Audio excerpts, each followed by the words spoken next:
Hi guys, Kirk and Jay here with Kirk, Giordano Plastering. Today I want to explain something which I get a lot of questions about. And that is, can you do a skip trowel finish or texture with the base coat material? Yes.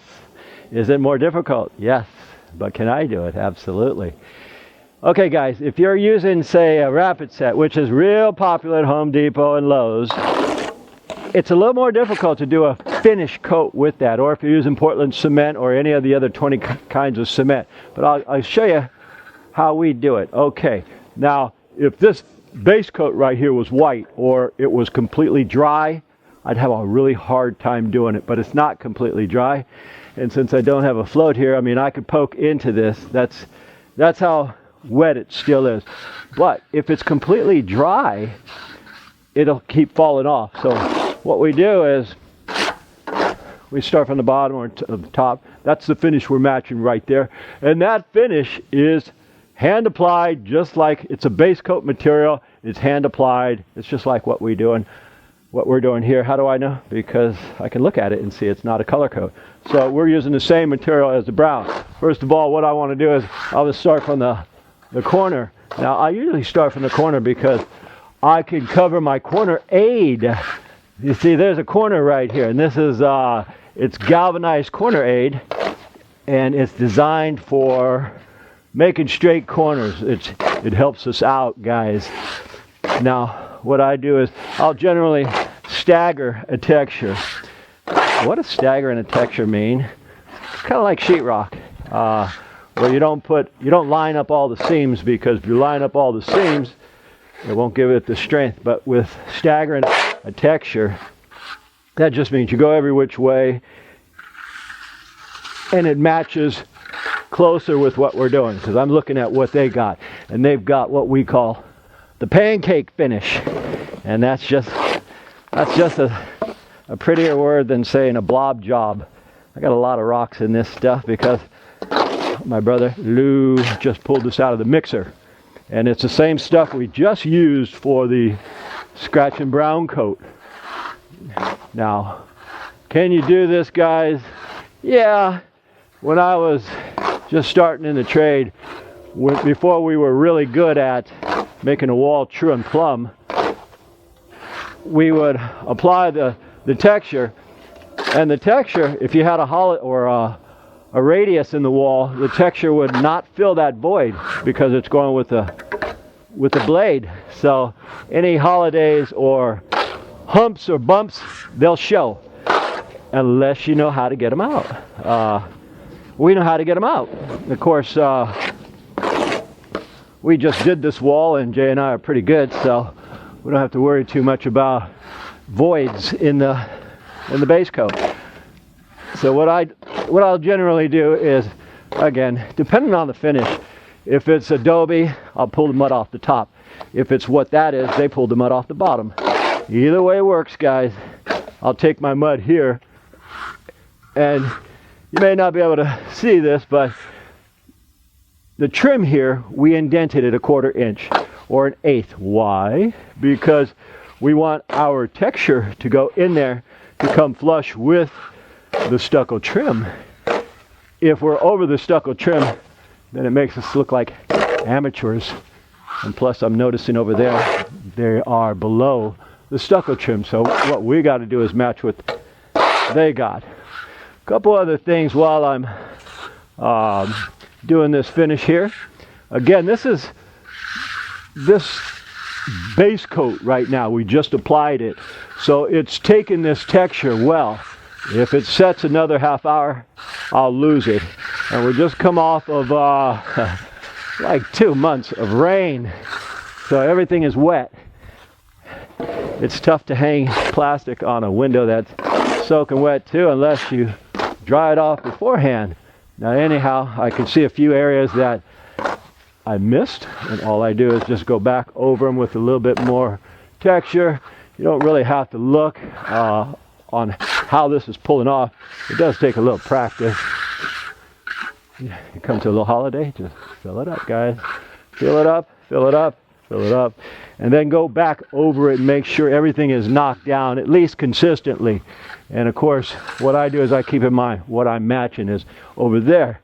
Now, I spared you guys the ladder work over here, but I do have to use the ladder right here to finish the top. Now,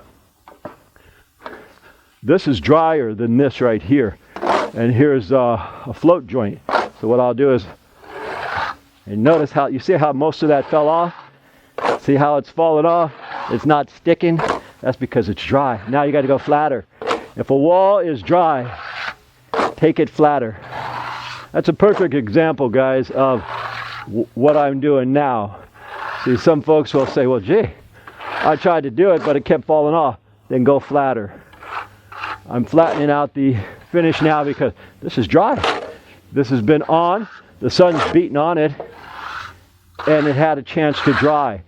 But I immediately knocked this texture down because if I leave it and go get mud, this will be protruding past that because it will have dried. So you got to know what's going on with the wall, guys, and that's where the timing comes. I've been doing this a long time, so I know these little details like this that make a huge difference.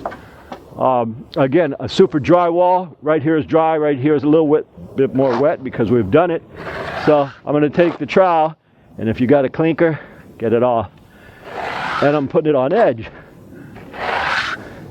See that? I'm going to go a little flatter here, but when I go to something wet, I can go, you know, well, that's drying too. Okay, here's what we're doing. We're giving this texture. And by the way, guys, if you really want to make life easy for yourself, you do a finish coat. A finish coat comes in separate bags. They're 100-pound sacks, and they come in 3 finishes. Usually you have your Santa Barbara, which is 20-30 finish. Then you have your 20-30, which is a medium finish. Then you have your 16-20, which is a heavier finish. And they do sell those products at Lowe's or Home Depot, and they're called, I think at Lowe's or Home Depot, they're La Habra.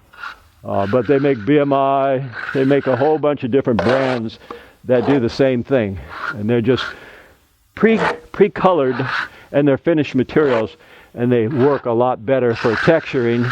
After you apply the base coat, then you put your texture, and it just slides or glides right off the trowel.